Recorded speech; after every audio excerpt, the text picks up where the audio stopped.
Hello, everyone. Welcome. It's time for Catalog and Cocktails. It's your honest, no BS, non salesy conversation about enterprise data management with tasty beverages in hand. I'm Tim Gasper, longtime data nerd, product guy, customer guy at Data.World, joined by co host Juan. Hey, Tim, how are you doing? I'm Juan Takeda, principal scientist at Data.World, and as always, it is a pleasure to take a break in the middle of your week and go chat about data. And today we have the one and only Sol Rashidi, executive leader, author, influencer, and oh my, I think we can talk for hours and hours and days, and people should really follow everything you're doing. So how are you doing? I'm doing good. Although you said the word influencer, and I'm like, ooh, am I? Like for so long I've been doing the work, not talking about the work. It's a new world. It's a little bit weird for me. I think folks have started seeing me post where I was never active before. So I'm just trying a bunch of things I've never done before, and it's uncomfortable. It's scary. I have no idea if it's resonating, but what have I got to lose? I love that attitude because we have to get comfortable being uncomfortable. I think that's the other stuff that's lacking. I always say you just have to GSD it. You just have to kind of get shit done, and then you'll figure out if it was the right decision or not afterwards. Agreed. Well, let's kick it off. Tell and toast. So what are we drinking, and what do we want to toast for today? Ooh, liberation, autonomy, freedom. No more corporate alignment discussions for now. No more having 9 discussions to talk about something that should be decided upon within 15 to 20 minutes. So yeah, cheers to that. You're in a great place right now to be able to do that. Tim, what are you drinking? What do you want to toast for today? I was just musing before we hopped onto this podcast episode that I'm actually downtown in Austin today, getting ready for a customer workshop. So I'm in a Starbucks. I'm drinking a vanilla latte mocktail. It's not really a cocktail, but it's very tasty. And cheers to freedom. That sounds amazing. And faster decision making, always great. Yes, lots of meetings. I still do lots of meetings. That's okay. Well, yeah, no, let's get shit done, and let's get to our decision. So, all right, let's kick this off. So much to talk about. Sol, honest, no BS. How is data and AI right now transforming leadership? Oh, you had to go in with the heavy one. It's a cluster, absolute cluster, because the great divide, the bifurcation of the divide, I think is just getting wider and wider. We're now in a world where, and I think there's a few pillars to the cluster. We have CIOs, CTOs, CDOs, CAOs, and now the CAIO, all technical leadership within corporations, enterprises, sometimes medium-sized companies, sometimes small-sized companies. And I don't think there's clarity on the division of labor. Where does one role start? Where does one role end? Because if you think about it, they're all responsible for building capabilities and they all have data in common. So who owns what? I know one thing that I struggled sometimes, and I had to ask this question like actively in interviews to make sure I never took another CDO position where I didn't own my own platforms and I didn't own my own solutions. I don't necessarily need to own DevOps, but if I'm going to build a data product, or if I'm going to build self-service analytics, or if I'm going to build a capability that's going to help our brand presidents, but I have a dependency on waiting for someone else to organize, make accessible, make available the data, like it just doesn't work because you're sitting there twiddling your thumbs while they're getting through the 100 things that are on their list, because you have to go through the application owners for everything. It just doesn't work. And so I think we all have a dependency on data and infrastructure. And so I think the division of labor right now is not clear. And I think the people who are accountable for it aren't willing to step up and make it clear. Usually it's like, oh, well, when you get here, we'll figure it out. That's part of the reason why we need your thought leadership. No one ever figures it out. And it just gets messy. I think the second is with generative AI and LLMs and all these amazing startups, you're getting a lot of really strong technical individuals that are rising up to leadership fiefdom, but haven't necessarily been coached, trained, or any of that other stuff on. It's one thing to technically understand something. It's one thing to build solutions and scale. It's definitely something else to be able to lead. And so, there was no coaching or mentoring on my end. I literally did faceplant after faceplant. And the biggest lesson I learned is the higher up you go, the less it's about your IQ and more about your EQ and your SQ and the relationship building and what I used to call fluffy stuff. And now I'm like, oh crap, it's like foundations to survival. You don't learn that stuff until you do a few faceplants and get a few scraped knees and bruised elbows. And then I think the third is you've got your classic leaders who've gone through performance training, how to manage a team, how to motivate a team, how to build a mission statement, how to innovate, how to be agile, how to be adaptable. You read all the wonderful books that are out there, and there are some leaders that eat, live, and breathe it. But for the most part, everyone's having an oh shit moment of like, what's going to happen to everything I've known? Because what I know today will be irrelevant or only somewhat relevant in a year or 2 or 3. Because that institutional knowledge I have is now democratized, and it can be. Anyone can go on the internet. Anyone can use ChatGPT or Perplexity or Claude. I can write a communication strategy for my MarTech platform in like a minute. Whereas previously, I used to have to go through and partner with the CMO. So everyone, I think there's an element of expertise being democratized in terms of what's being presented, but the ability to execute and the nuances and the experiences, I think, where things are going to fall short, and we're not having that conversation yet. So if you talk about what's worrying me, those are the 3 pillars to cluster. Sorry, we started off. This is the honest no BS, right? This is the reality. I mean, you've had an opportunity to work in a lot of different amazing places and to lead a lot of amazing teams. Obviously, there's new changes happening. I mean, you brought up Gen AI. That's obviously a newer factor to all of this. But what have been some of the things that you've seen that have helped to navigate all this, right? Like, what have been some of the biggest factors that have helped to overcome some of this cluster? I mean, truth be told, I think folks are still figuring it out. There isn't a single formula that's working, and every culture is different. But I know that every 2 years, whether it was Web3, blockchain, big data, AI, generative AI, every 2 to 3 years, the workforce has shook it up a little bit. And I think the one thing that's consistent is there's never a decrease in strategic priorities. There's only an increase in strategic priorities. And when execution isn't a 6-month thing, these programs, these massive programs that you need to scale, these products that you need to build where they need evangelization and commercialization and go to market, developing the product or the capability is actually the easiest part. Evangelizing, commercializing, monetizing, adoption, i.e. scale, is the most difficult. And it's more than a 6-month endeavor. It takes 2-3 years. And so the one thing, if you ask me what has worked, which is probably the most exhausting part of my job, is relentless communication. And we know the word communication and we think it's easy. I think when you're trying to scale, if you're not exhausted at repeating the same thing over and over and over again, you're actually not doing the communication right. And you need to do it at all levels: stakeholders, executives, investors, leadership team, the workforce, and you need to repeat it. Malcolm Gladwell had this great quote that repeating something or communicating is easy, but you have to do it 27 times before at least half the message sticks. Like, think about that stat: 27 times before even half of it actually sticks and people understand what you're about. And so building this stuff has never been the most difficult part of my job. It's making sure people know about it, use it, and they don't go back to their old ways of doing it. And so with these 2 to 3 year cycles, it's really difficult because I could have 8 major programs, projects, or products on my plate that I need to build, and I need to communicate relentlessly for all 8 of them. And then you get another wave of stuff that comes on board, and you need to adapt and interweave that. And then you get another wave, and then you get another wave. But how do you pare down the communication so that you're not overloading or overcrowding what you ultimately want people to remember?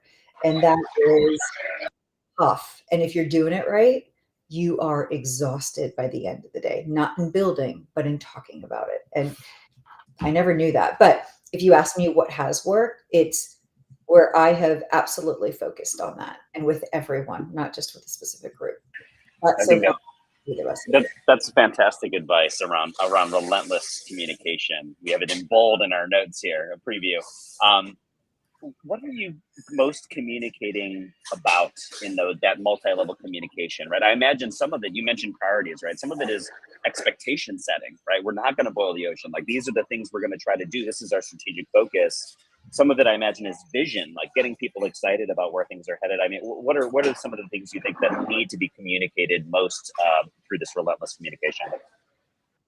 The answer is different. So let's pick up topic. Is it our data strategy and mission?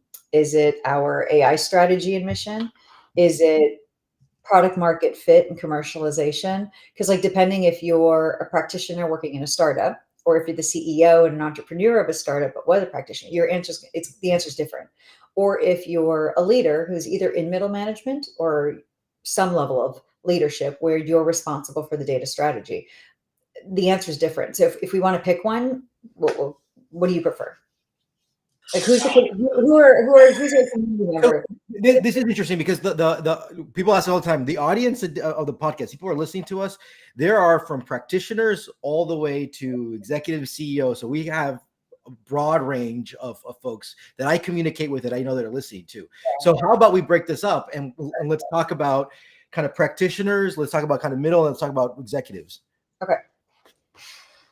At a practitioner level, whether you're a data architect or you're a data engineer or you're a principal data scientist, it may feel like you've got projects where you are tactically doing things. And it may feel like it's just another day in the office, and you may have good days and you may have frustrating days, and you may have autonomy to build and do what you want. Or, you're in daily stand-ups every single day because you got to get through another 2-week sprint cycle to be able to support this epic so that you could get the MVP out the door. Whatever your role is, you always have to keep in mind that you are a link in the chain. You're one circle. So let's say you're a data architect. Then you have a data engineer. Then you have a data scientist. Then you have a data analyst. Then you have a QA specialist. Then you have ML ops. Then you have your product manager. Everything you do on a day-to-day basis matters.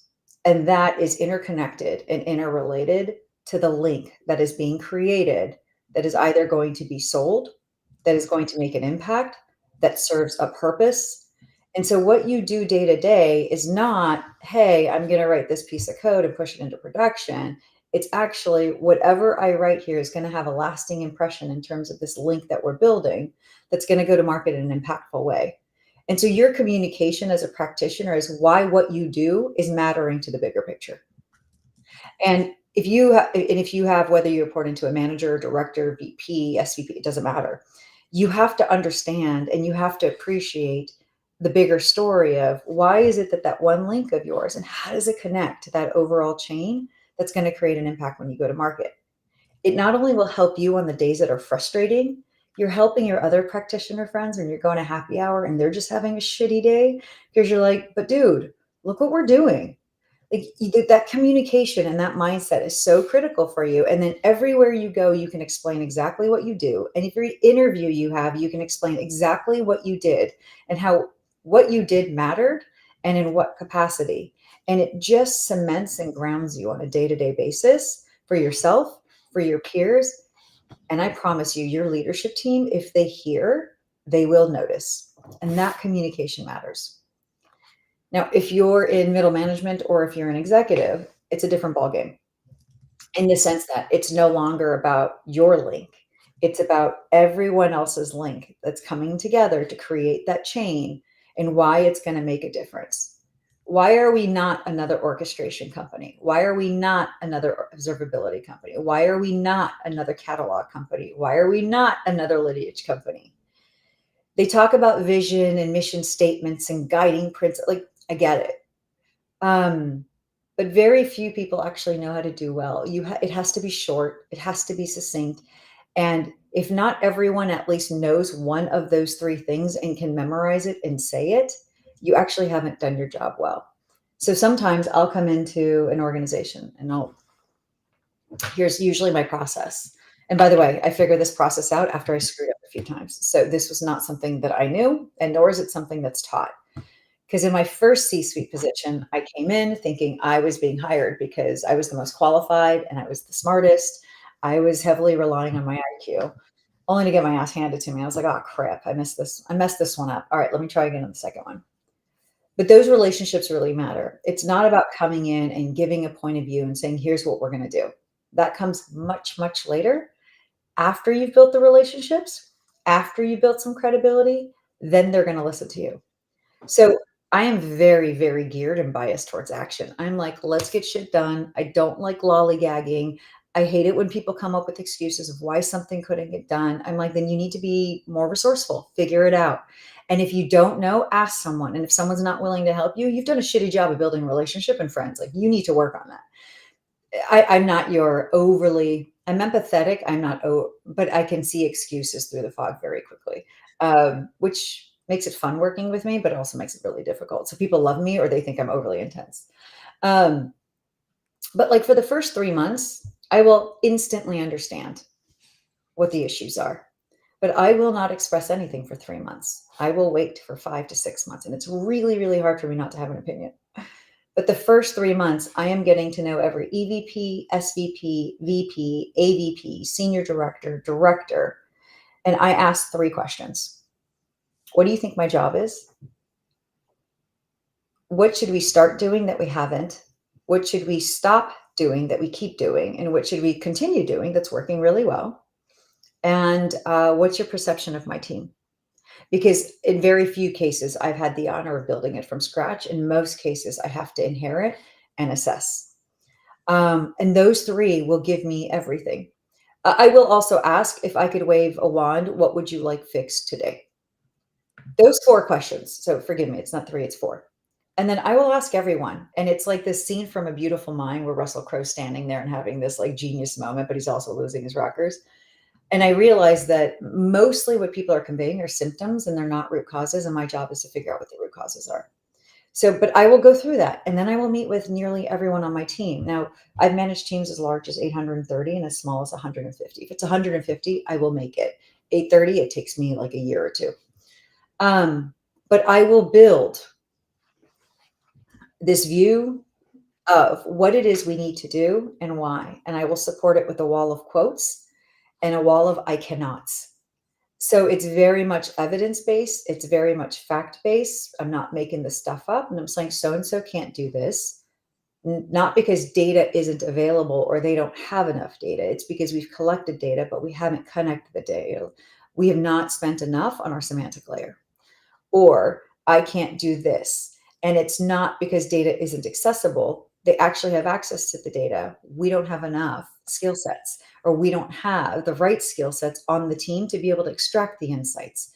So, and I will go down to the root causes. And based on those root causes, I'm like, here are the 6 things that we need to be maniacally focused on for the next 2 years. And then I will create the vision and the mission, guiding principles. And I will not open up a stand-up. I will not open up a biweekly team meeting. I will not go into the LT without that one pager of what it is we're doing, why is it we're doing, and what are they going to get at the end of it, so that everyone is on the same page. And I ad nauseum have to communicate this so that people don't become disbelievers, because everyone says data is an asset. Everyone says data is the new gold. Everyone says we need to be data centric. But that actionability, the guts to do something about it is so difficult because everyone's got 40 other strategic priorities to pay attention to. So at a minimum, I want them to know why the hell we exist. And when I call on them, I need their help to be able to move this forward. So I spend 3 months listening, 2 months crafting, and I spend 6 months building relationships. All I do is go to every happy hour, social event, and I do not talk about our work at all. My work literally starts in terms of building the fun stuff that I really love after the 6-month mark.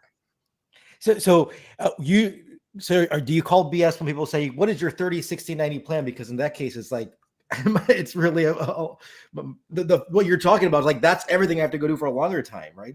When people want to expect, oh, you should be moving faster. They always say you want to be moving faster. They're never ready to move faster. So I'll give them, I'll always have, like, I have like 4 different frameworks that people ask in corporate America or enterprise. I will give them 60-30, like the 30, 60, 90, but I'll actually move the timelines. I'm like, 30 days is get to know every single executive administrator. understand my boss's initiatives, learn our language and strategic initiatives, and understand who my stakeholders are. And they're like, okay, 60 days, schedule all the meetings, get to know my team, and start asking these interview questions. So like, as long as I have something prepared that shows that I've got a thought process, they're fine. Yeah. And here's the beauty of it. No one ever actually goes back and asks you these. I really appreciate this this honest no BS right now. So I want that. I want a T-shirt like that. By the way, I don't know. This is you'll officially become an alumni of. We'll send this. I have one that says "Rogue Executive" or "Gone Rogue" because I do feel like the executive. So back to our, I think there's one that we're going to do called relentless communication. Like out of every episode, we always come up with like, what are the quotes? Our running joke is that we're going to turn this into a T-shirt, but we don't. Anyway, so we'll do that. Okay, I want to dive into teams and people because you brought. What does it mean to inherit a team and how to deal with it, and what does it mean to actually your experience to build that team? Yeah. And you got a lot of stories for sure. So. I have so many stories. I am still learning this part because I am an impatient individual. I love building cool shit. I love releasing cool shit. And I want that cool shit to have impact and purpose. And unfortunately, I've built a certain standard for acceptability that is a high threshold. And I've realized that at least in enterprise, not everyone holds themselves of the same standard or threshold. And I can flex to a certain point, but I can't sacrifice or compromise to a certain point. And so for me, it's still a bit of a give and take. And so, I've inherited teams of 250, 300 people, just as an example, where they've been with the company 20 plus years. And they want me to transform and change. Like, okay, how do you want me to change if I can't make changes, or am I allowed to make changes? Otherwise, we've got a workforce that has seniority and tenureship. And just for shits and giggle, even if we were to give them a transition plan because of how long they've been here, I cannot justify an ROI. I cannot. That would even make sense for the stuff that we're going to build, whether it's productivity, efficiency, growth targets, whatever it may be. That we're going to gain in the next 2 to 5 years will not even come close because of the tenureship. So I have to have an honest question, or I have to have an honest discussion, no BS, of if you're giving me a team of 250 individuals who've been here 20 plus years, and most of them have been doing the same job over and over again, this is not my workforce to transform. Do I get additional OpEx to hire in the talent that will help me transform? Do I get the additional budget? Can I cherry pick from other teams? Because maybe 10% of this workforce, the one that's been here 20 plus years, is willing to try something new and different. Maybe. But where's this other bucket going to come from? And that's always a consistent struggle because companies don't want to be known as the company that lays people off. But if you want to transform, it's a different talent set, it's a different mindset, it's a different hustle, it's a different grit. It is not your people who are going to check in at 9:42 and then check out at 4:15. So the inheriting the team part, I've learned, is probably the most difficult aspect of my job because you have to appreciate what they've done. You have to appreciate where they've come. You have to appreciate their longevity. And that is in direct conflict with what you were hired to do. So I almost have to treat it as a very, very separate team. Different communication, different objectives, different goals. For me, it's a matter of squeezing single-digit productivity or efficiency, introduce some automation, but they've been doing the same thing for 20 plus years, and that's all they know. I can't get more out of it. When I get to build a team, that's a lot of fun. Or if I get to build a supplemental team in addition to the team I get to inherit, because now you get a mix of innovation and legacy, and I think that can really merge. And when they start talking to each other, light bulbs start going off. And by the way, this team of 250, they're the knowledge workers. They have all the institutional knowledge that's not documented. They know where all the skeletons are buried. And so having access to that is monumental. So how do I keep them motivated knowing that we're moving 100 miles an hour and they're still on, the first gear? So the team aspect is the hardest part of my job. And I create three reactions in people. It's hallelujah, they love me. Holy crap, she's got energy. She's in it with us. She's asking questions. She's not this above the fold leader. Or holy shit, she's intense. Or she doesn't get us. And she doesn't get us is because I'm trying to push. I'm trying to get them out of their comfort zone. And it's not something they want to do. They're very happy doing what they're in. So they'll come up with stuff that she doesn't get us. I'm like, oh no, I get you. I'm just trying to move you. Like you need to move forward an inch. I'm not asking you a foot. I'm just asking you an inch. So I'm going to make you uncomfortable. I think it's a really difficult challenge for leaders to come into existing organizations that already have a lot of people and momentum and tenure, kind of as you mentioned, and figure out how to build trust quickly and then affect the change that's both needed and expected, right? It's often a mix of those two things, right? Okay. And I'm also, in general, I'm always very interested in like organizational structure and things like that. Have there been any big learnings that as you've come into these different teams where you're like, oh wow, like this is a very common playbook I need to leverage? Like I need to do you often find you need to restructure the teams because they're not set up the right way? Do you find that, just curious about if there's certain things that you see as patterns where you're like, yeah, I see this as a common issue and I often have to make these changes? Yes. And let me give you one example, and I'll answer the question through the common threads that I noted. So that was like an example of enterprise, but I've been brought into startups and saying that, listen, this team they have enough funding, but they just can't launch, or they have a great product, but they're just not able to launch. And so I remember I took a leave of absence once from IBM to take over a startup and like get it to turn around and then I would go back to IBM because I was going to join the Watson team, which is what I really wanted to do. You have really brilliant individual contributors, brilliant, phenomenal full stack developers, phenomenal QA specialists. I had this one guy that I just called him like my ninja. He could hack into anything and do anything. I mean, none of his stuff was production grade, but it didn't matter. He could just whiz his way through stuff. And like the challenge with startups, similar in a weird way to enterprises, when they're brilliant and they know they're brilliant, they're stubborn as a mule and they do not want to move and they do not want to flex and they feel like they have the answers to everything and everything is fine. When you're like, honestly, I wouldn't be here if everything was fine. And that answer is the same, whether it's a startup environment or whether it's an enterprise. You guys have been at it for 1, 2, 3 years. The formula is not working. And there has to be a revelation of sorts of, we may need to change it up. And so what I'm finding is, in general, I would say that most folks sort of dig in their heels a little bit and they're not willing, they're just kind of waiting. And then you find out that the reason for that is because the people that were managing them, those leaders, are setting those behaviors and patterns. So when I come into play, I'm patient at first and I will ask all the questions, but I can quickly spot out that those behaviors that need to be changed were actually emulated by their leaders and they're allowing it and they're enabling it. So the first reorgs that I usually have to do is not the practitioners and it's not the folks that are doing the work. It's actually the people they report into. Not all of them. Some of them are like, this is a breath of fresh air. Tell me what I need to do. I'm all in, coach.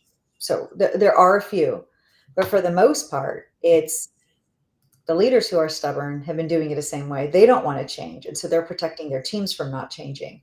And that's the layer that I've got to shake the tree a little bit. And it's difficult. It's hard. People don't like it.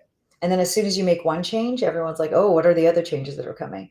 So I have to then make the decision. If it's a small team, I can make the change in one swoop and I can confidently like convey, this is all the changes. Let's feel comfortable. Now it's time to unite as a team. But if it's a massive team, to do it in one swoop, I disrupt business continuity and the service that we are providing, whether mediocre, great, or not great, will be disrupted. So I can't do it in a clean swoop. So then I have to do it in phases because there's this constant stream of change, recruit, integrate, communicate, change, recruit. Recruiting is difficult. Finding the right people is really, really hard. And so people are naturally a little bit on edge for about a year and a half or two because they know it's a big team and waves are coming. They don't know if they're going to belong in that wave. And it doesn't matter what you do. That hint is always there. But to go back to your question, Tim, it's that consistent theme is the leadership team and the behaviors that they set forward that's enabling those teams to operate that way, or those individual contributors to operate that way. I think that's a very interesting takeaway. Like, and in general, I think that people may work with people, right?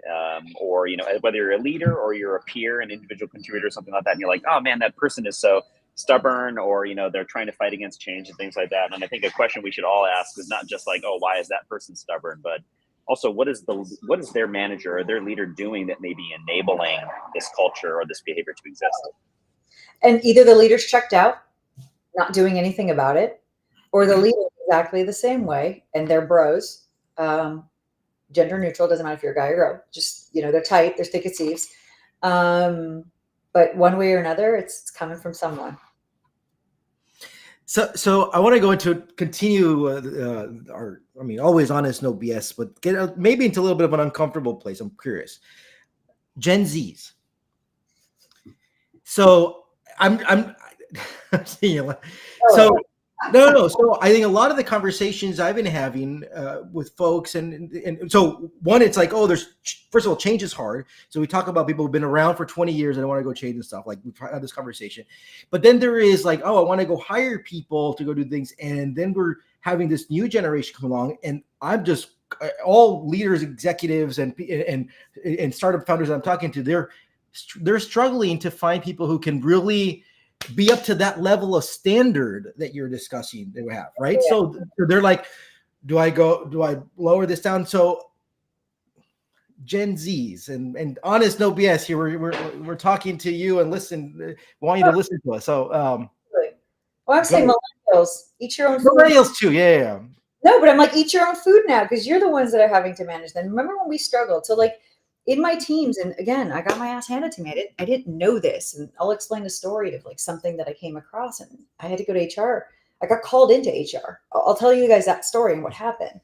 But like, baby boomers thought Gen X was the renegade. Gen X thought, shit, these millennials are entitled. We're like, how are we supposed to manage them? There's so many boundaries and like work-life like get shit done, produce your deliverable.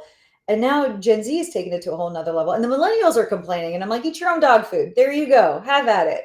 Because what we struggled with you guys are now struggling with your Gen Xers. My philosophy is different. Like it's a little bit different in how I would want to operate versus how I've had to operate within enterprise. I don't care how old you are. I don't care what generation you belong. I don't care if you work 3 hours. I don't care if you work 68 hours. I don't care if you want to work in Bermuda. I don't care if you want to work in New York City. But you must do the following things. Show up for your teammates and not be absentee or checked out. When you're assigned something, get your shit done. No excuses, because when you slip, everything else slips. And so accountability for me is like huge. Show up for your teammates, build those relationships, do not be checked out. Be accountable. If something's assigned to you, get it done. And when you get it done, I don't want to see something half-ass, quarter-ass. Do it with a level of quality that you would be proud of. Screw it, that I would be proud of. And level up. And that's how I hire. I actually hire more for grit and gumption and tenacity than I do skill set. I can teach the other stuff. And so sometimes it could be a Gen Xer and sometimes it's not a Gen Xer. So I don't hire for how brilliant you are in writing code. I don't hire, that stuff doesn't matter to me because that is not guaranteed to success. But showing up and being accountable and not being a jerk to your teammates, that stuff matters more to me when building a team. And I hope there's more than, I hope the majority of each of these generations, there's more of those type of people than not, but that's my philosophy. Now, the reality of it, that's just not always the case, right? You need a button seat, you need to hire, you need to get stuff done. In that case, I'm like, you have to know how each generation and what generation respects. Like, and this is where it connects back into the HR story. On a month, so bi-weekly, I meet with my leadership team, my LT. Monthly, I meet with my LT plus one, the people that report into my leadership team. Why did I do that? Because I got my ass handed to me and learned from a mistake that, oh, what I may be communicating to the LT and the discussions we may be having may or may not actually be communicated in the same way. And I learned by mistake. So now I have a monthly LT plus one, and I will review what I reviewed with the LT, and then we'll have a discussion as a group of how we want to communicate or what we want to do or the risks we want to avoid. And that way it holds my LT accountable for communicating the right things. And the LT plus one, who's really responsible for getting the day-to-day done, they can hear it straight from the source. On one of the calls, we usually take every 5-10 minutes of like just what I call micro wins and celebrations. What have we done? Who should be notarized? Like who should be just put on a pedestal and thanked? And one of my LT plus one was going on paternity leave. And so I'd asked him, I said, hey, do you guys know, are you having a boy or a girl? Are you guys excited? Is like the room set up? Like, tell me about it. And I thought, do you guys think that's a harmless question? Yeah. No, Seems pretty harmless. Yeah. That's what got me pulled into HR, and I'll tell you why. So there was a pause. And one of my LT plus ones said, well, we are not identifying it as a boy or as a girl. It will choose which gender it chooses. So we are not going to biologically identify a gender. Pause. And I was like, all right, that's cool. That's all I knew what to say. I'm like, that's cool. I'm like, well, nonetheless, have fun. This is going to be amazing. You're going to have a ton of sleepless nights, but whatever you do, make sure you're there for your wife because she's going to go through these things and like, just changes. Like, I was like, that's fine. And we moved on and talked about other things. About 4 hours later, my HR partner called me in the office. Like, so I heard you had an awkward moment in a meeting. And I was like, well, I wouldn't consider it awkward, but I think everyone was like, what the fuck just happened? But whatever. And I'm like, did you get the details? And she's like, yeah, what came to me was that you were being insensitive. I was like, I asked the guy if he was having a boy or a girl so I could send a gift basket and congratulate the family. I did not know that was a crime. And I told her, I was like, Tara, you let me know how I was supposed to react or that I'm not supposed to be personal with any of my leaders and get to know them. Because I grew up in a day and age where women were considered emotional. And so we learned to be very neutral and stoic. Now I'm leading in an age where we're told to be vulnerable as female leaders and be personable and build relationships. He's about to go through a major life event. Why wouldn't I ask him? And he's about to go on paternity leave for 3 months. What was I supposed to say exactly? Can you coach me? And she rolls her eyes. She's like, I don't fucking know, Sol.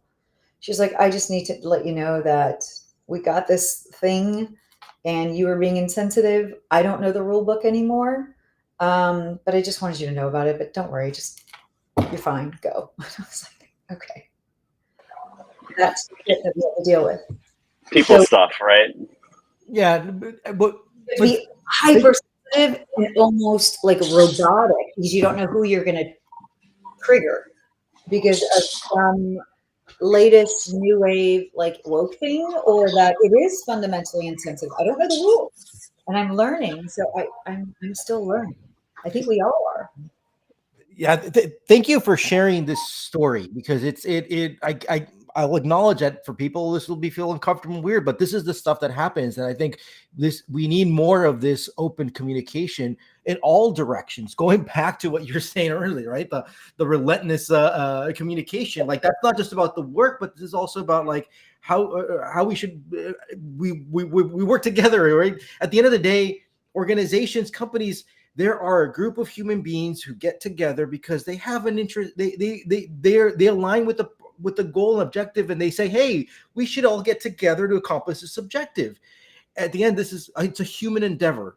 Or organizations, companies, enterprises. So let's not forget the human part. And yes. And so you know how I changed my tactic on that because I knew if it was just up to me, I would be tripped, and I was tripping literally every other week.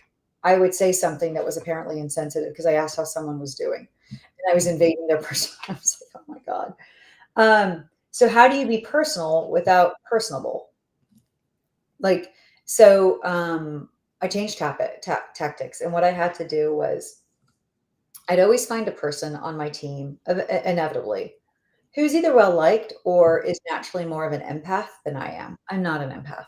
I'm very much bias for action. Let's get things done. I'm personable.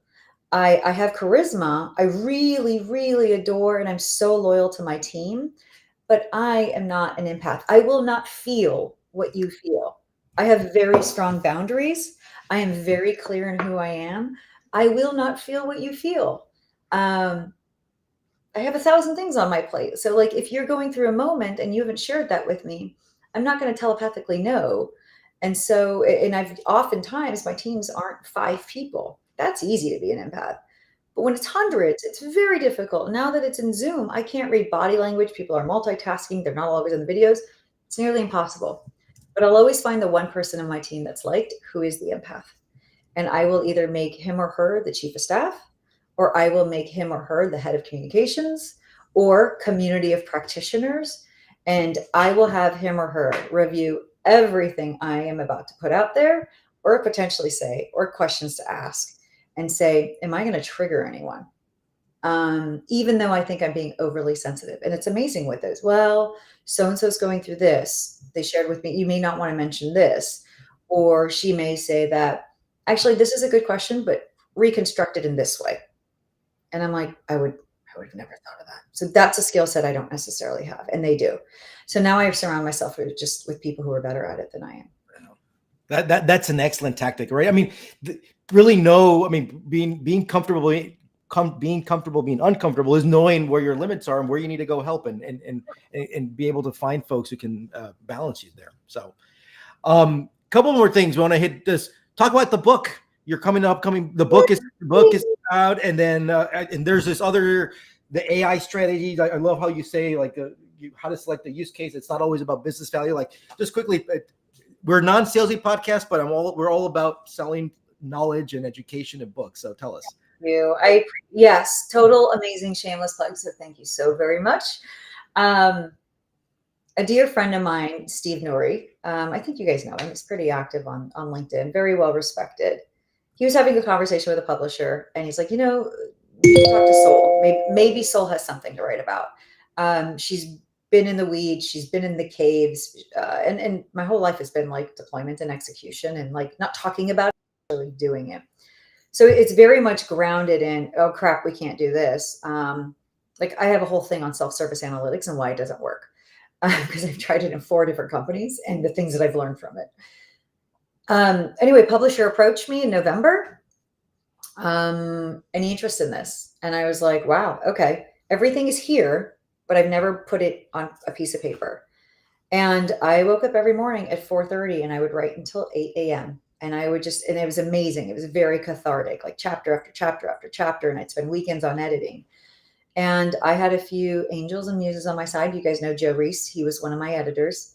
My husband, Drew, was one of my editors. One of my clients, and they don't have a technical bone in their body, one of my editors. A shout out to Noah Gale from Tribe.ai. He was one of my editors. And I'm like, is this making sense? I don't want you to understand how to write Python scripts to be able to understand this stuff, because this is where people development or the tech. And so they took the time. Oh, and Cindy Housen, of course, from ThoughtSpot. She was one of my editors. Anyway, everyone was wonderful. And they gave me their feedback, submitted the book. And now it is available on Kindle.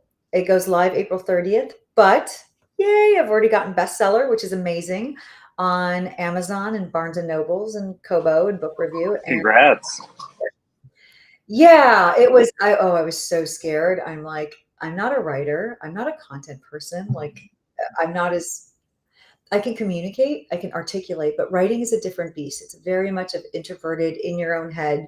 And there's a lot of noise and chatter in my head. So to like pull that away, I'm like, no, be concise and be clear is a different beast. But I've been very lucky. I did get the bestseller list and across 3 random categories, AI being one of them, starting a business being another, and leadership and management. Key themes that was an AI playbook, a data playbook, a product playbook. Whether you're a practitioner or an executive, there are just some fundamentals and basics you can't skip. So like one of the posts was the AI pyramid of scope. You start with a why, end with a why. Seems common sense. I have gone into more AI strategies than you know, and they never even explain me, why are you guys even doing this? Do you need to do this? You're in oil and gas and mining. Is there really a competitive threat if you don't do AI? Right? Like, why are you doing this? Or are you riding the bandwagon? And if so, be honest. But there's a lot of actual frameworks and tools and things. Like another one is, how do you even pick an AI strategy? This isn't, we are going to be human centric, risk averse, and we are going to evolve our capabilities with the advent. No. That is not an AI strategy. And how do you pick one?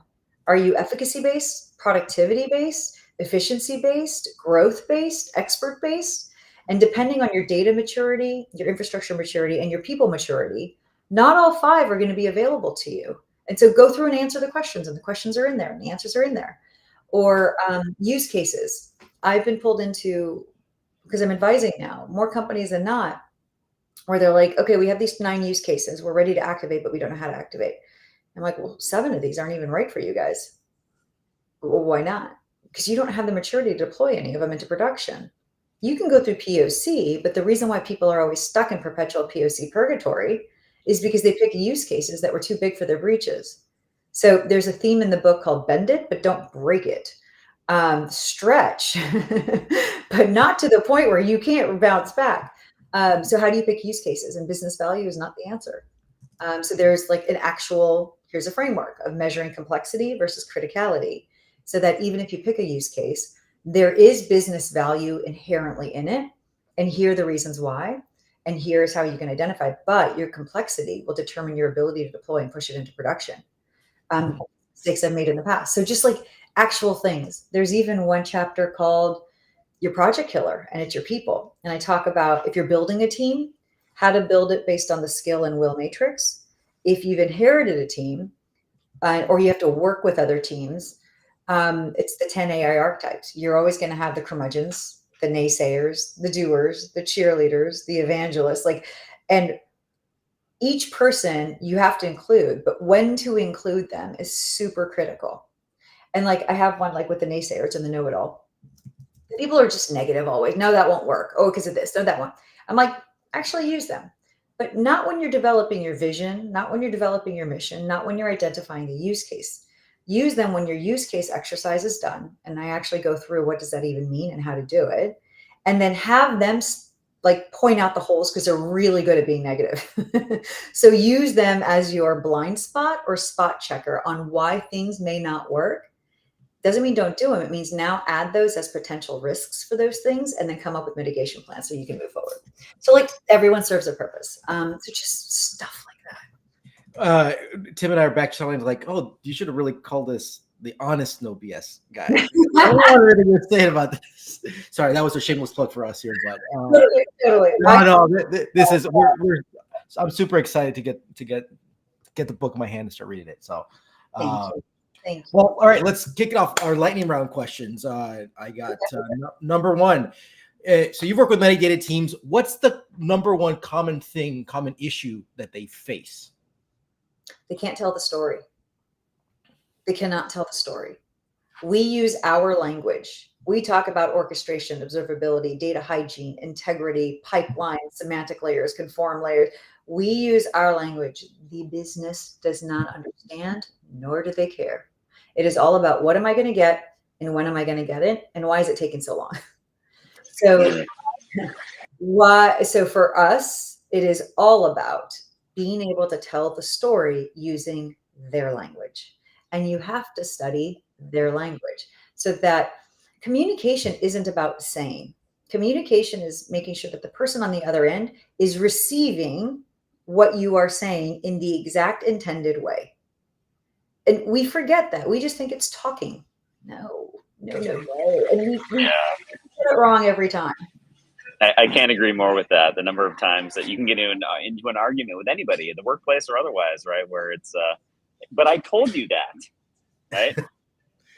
But you didn't hear it, so communication didn't happen, right? And whose fault is that? Well, if I'm trying to get a message across, then I need to take responsibility that my message is going to be understood, right? And that means using their language. And like the mindset shift is like I have 2 kids, 6 and 8 years old, and I love them. They are rambunctious, they are funny, they are mischievous, they are brilliant in their own way. I have to freaking repeat things 4, 5, 6 times, and it pisses me off. But I'm like, because they're doing their own thing. They've got their own agenda. Like, it's not my agenda. It's like, go to bed. No, I'm gonna finish this one drawing, or I need to beat this one mod, like in Minecraft. Like, they've got their own thing. It's the same.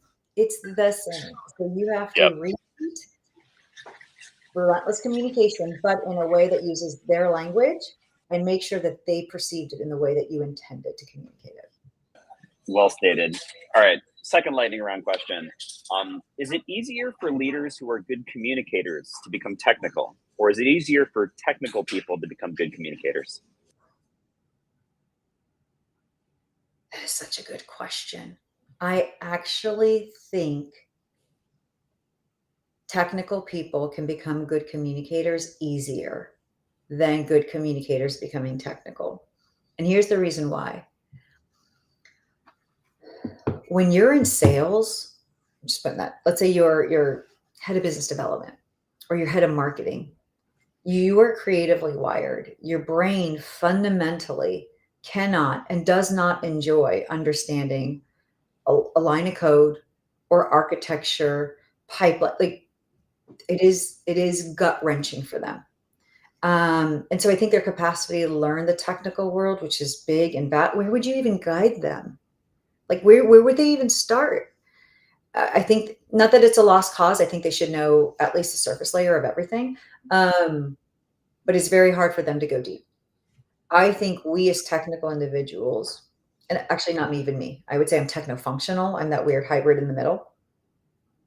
But I really enjoy whiteboarding sessions talking about data architecture. That like gets my goat. I love it. I think we have a better capacity and understand, regardless if you're an introvert or extrovert, doesn't matter, or an ambivert.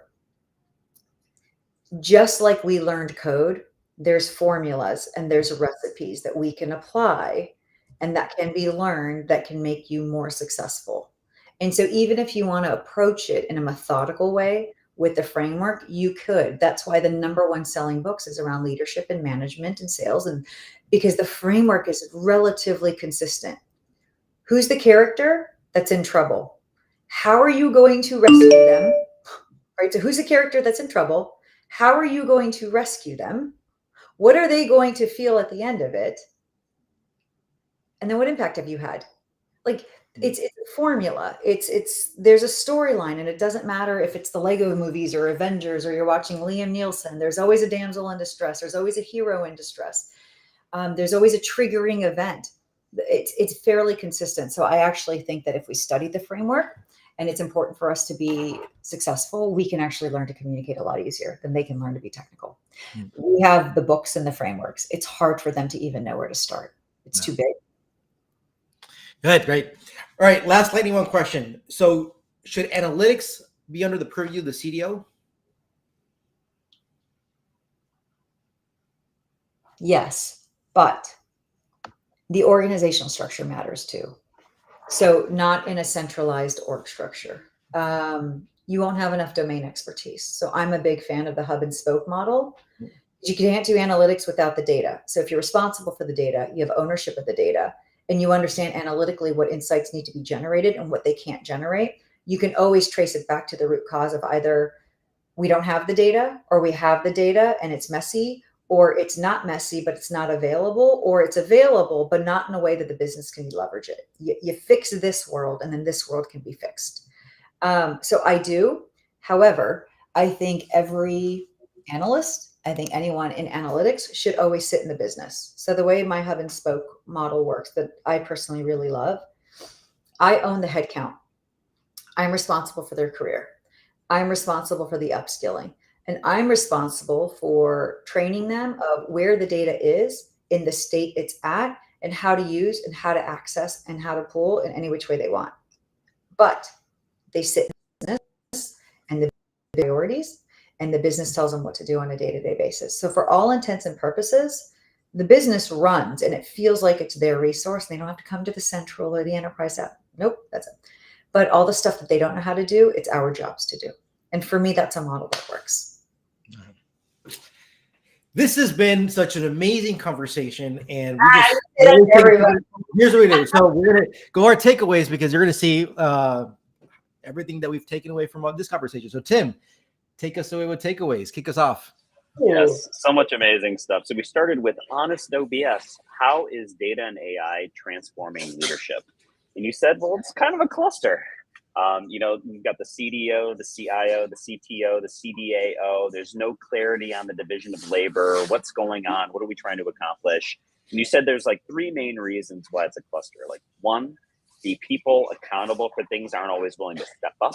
Like, oh, we'll figure it out when you get here. That doesn't always happen. Two, with Gen AI coming onto the landscape, that you've got these technical people moving up in the leadership ladder, but they don't always have the coaching or the knowledge or the skills to really be effective leaders yet, right? So we need to figure out how to turn their IQ into EQ. And then finally, the third thing you mentioned, that leaders are trained how to build a team, be adaptable and be agile. That's ideally what's happening. With AI and everything that's going on, all the changes that are happening, agility and the ability to react to this oh shit moment, right, is going to be really key here. So I thought that was a great way to kick things off.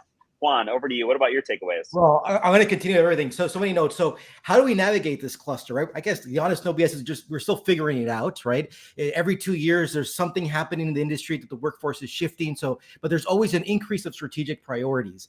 Developing the product and the capability, that's the easy thing, but the commercialization, the marketing, the scale, like that's the hard, and that's something that you don't do in 6 months at all. Relentless communication, that's a t-shirt, right? If you're trying to go scale, you must do it at multiple levels, executives, middle management, individual contributors, and you must repeat the message. You will be, you're being successful if you are tired of repeating that message. But what are you actually communicating? Well, it really depends on the organization. Is it a data and AI strategy? Is it a product market fit? And I like how we went off of the discussion in two parts. At the practitioner level, right? If you're a data architect, data scientist, data engineer, it feels like you're just doing tactical things at the office, right? But you are a link in this chain, and this chain is connected, and everything you do day to day matters because it's part of that link and it serves a purpose. And you really should understand what that link is and where that goes, because that's a big picture. You understand your link, how it connects, and it helps you when you're frustrated to get unfrustrated. And also when others get frustrated, you can help them.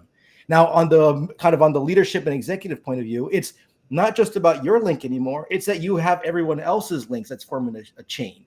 So on communication, it has to be short and succinct. It's not about coming in and giving your point of view and saying, hey, here's what we're going to go do. That comes after you build those relationships and establish that trust, that you say, here's what, then you're going to go do that. After the first 3 months, you say when you go in, you need to be able to intimately understand what's going on. You ask those questions. What do you think my job is? What should we start doing that we haven't? What should we stop doing? What should we keep doing? And what's your perception about my team? I do this all the time too. What is the magic wand? If a magic wand, what would you do? What would you automatically want? Go to every happy hour, be social. Don't talk about work. Just really need to build those relationships. And then from a team and people perspective, right? I think if you inherit a team, you have folks who've been around for a long time. There's a lot of seniority. I mean, you can't always have a transition plan because there's actually going to be no ROI on that. So you have to really understand, do you have a budget to hire people? Can you cherry pick from other teams? And this is a big struggle with companies who, look, they say they want to go innovate and transform, but are they actually being up for the change? What is the common playbook? I think companies that one of the things you said is one of the things I started look at my notes here. You have to be careful not to disrupt the business continuity. So especially large companies, you may have to make change, then change their recruit. This applies especially for a lot of the larger companies. And maybe I like this one. Maybe you're meeting with your LT weekly. You should also do LT+1 monthly.